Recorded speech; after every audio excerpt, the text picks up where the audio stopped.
Share forfeiture होता क्या है, पहले हम जानते हैं शेयर। शेयर का मतलब आपको पता होगा, शेयर का मतलब होता है अंश, और फॉरफीचर का मतलब होता है जब्त करना। ये शेयर फॉरफीच कब होता है, जब कोई अंशधारी अपना जो उसके अलॉटेड शेयर हैं उस पर अगर अलॉटमेंट का पैसा या फिर फर्स्ट कॉल या फिर फाइनल कॉल किसी भी कॉल का पैसा नहीं देता है, तो कंपनी उसके शेयर फॉरफीट कर लेती है और उसे डिस्काउंट पे री इशू करती है। तो हम इसे एग्जाम्पल के साथ समझते हैं। एग्जाम्पल, जैसे राम है, उसने 200 शेयर्स अप्लाई किए थे, ठीक है। तो शेयर्स इशू इस प्रकार थे, 2 रुपीज़ ऑन एप्लीकेशन पर शेयर, 2 रुपीज़ ऑन अलॉटमेंट पर share and 3 rupees on first call, 3 rupees on second and final call.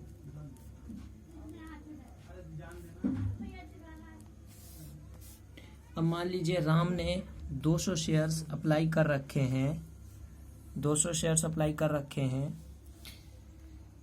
अब राम ने ये एप्लीकेशन का पैसा, ये एप्लीकेशन का पैसा दे दिया, अलॉटमेंट का भी पैसा दे दिया और फर्स्ट कॉल का भी दे दिया, बट उसने 3 रुपये फाइनल कॉल का पैसा नहीं दिया।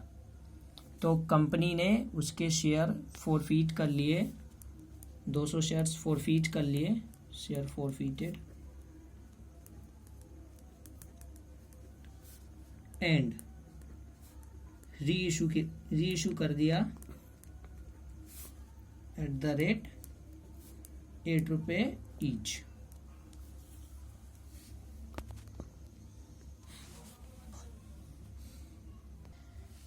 सिंपली फॉरफीचर की 3 एंट्रियां होती हैं।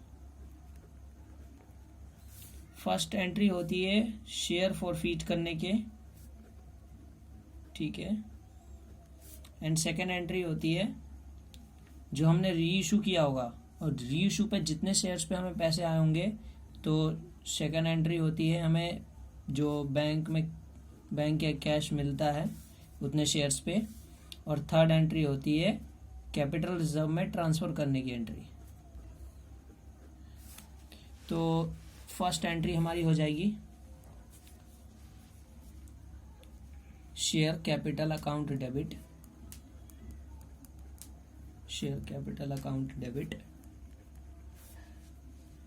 ठीक है, टू शेयर फॉरफीचर अकाउंट, 2। अब देखिए यहाँ पे वो एंट्री होगी जिसके पैसे हमें नहीं मिले हैं। तो राम ने एप्लीकेशन का अमाउंट पे कर दिया, अलॉटमेंट का अमाउंट पे कर दिया और फर्स्ट कॉल का भी अमाउंट पे कर दिया, बट राम ने सेकेंड एंड फाइनल कॉल का अमाउंट पे नहीं किया। तो यहाँ पे आ जाएगा 2 सेकेंड एंड फाइनल कॉल। दूसरी एंट्री होगी री इशू की, तो री इशू में bank debit, bank account debit, share forfeiture account debit,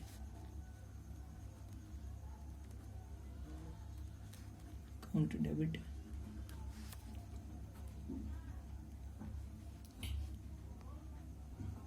to share capital account, ठीक है। थर्ड एंट्री के पास चलते हैं गाइस। थर्ड एंट्री होती है हमारी कैपिटल रिजर्व में ट्रांसफर करने की एंट्री। थर्ड एंट्री होगी शेयर फॉरफीचर अकाउंट डेबिट,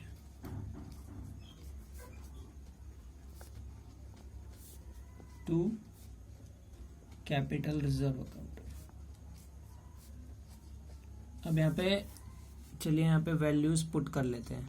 तो जैसा कि आप देख सकते हैं यहाँ पे राम ने 200 शेयर्स, राम को 200 शेयर्स अलॉटेड किए गए थे, जिसमें से उसने ₹2 एप्लीकेशन पे दे दिया था, ₹2 अलॉटमेंट पे दे दिया था और ₹3 फर्स्ट कॉल पे। बट उसने ये सेकेंड एंड फाइनल कॉल उसने पे नहीं किया था, जो कि ₹3 की थी। तो सबसे पहले हम इस वाली एंट्री में क्या करेंगे, इस वाली एंट्री में जितना हमें मांगा यानी क्या गाइस, कि हमें यहाँ वर्किंग नोट क्रिएट कर लेते हैं। मांगा यानी 200 शेयर्स पे हमने कितने रुपए मांगे, ₹10 मांगे, तो into 10 total application allotment first call and final call सब मिला के ₹10 मांगे हमने 200 शेयर्स पे, तो 200 इंटू 10, तो 2000 सिंपली हम यहाँ पे डाल देंगे, यहाँ पे 2000। ठीक है, अब यहाँ पे शेयर फॉर फीचर, अब यहाँ पे 2 share second and final call में चलते हैं। सेकेंड एंड फाइनल कॉल कितने की थी, ₹3 की थी, और कितने शेयर्स पे थी, 200 शेयर्स पे थी। तो वर्किंग नोट पे चलते हैं, तो 200 शेयर्स पे हमें ₹3 नहीं मिले, यानी ₹600 हमें नहीं मिले। तो सिंपली हम यहाँ पे 600 डाल देंगे। अब इन दोनों के बीच का जो डिफरेंस होगा गाइस, जो भी डिफरेंस होगा वो हम मतलब इस फोर फीचर वाले में डाल देंगे। तो यहाँ पे हमारा आ जाएगा 1400। ठीक है, ये एंट्री हो गई। अब क्वेश्चन था, अब हम इसमें थोड़ा ₹1 पर शेयर में री इशू किया, तो पैसा तो बैंक में आया होगा। तो सिंपली हम बैंक में कितना अमाउंट डालेंगे, ₹8 इंटू 200 शेयर्स हमने री इशू किया, ₹1600 हम बैंक में डालेंगे। यहाँ पे ₹1600 डालेंगे।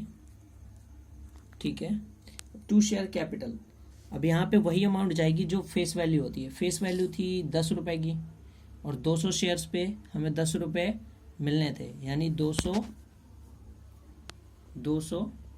इंटू 10 यानी 2000 हमें मिलने थे। ठीक है, इन दोनों के बीच का डिफरेंस जो भी होगा हम यहाँ पे डाल देंगे। ठीक है, अब हमें कैपिटल रिजर्व वाली ये वाला अमाउंट निकालना है। तो सिंपली हम क्या करेंगे, ये जो शेयर फॉर फीचर वाला अमाउंट था 1400, उससे लेस कर देंगे इस डेबिट को। 14 में से 400 गया, ₹1000 हमारे कैपिटल रिजर्व में।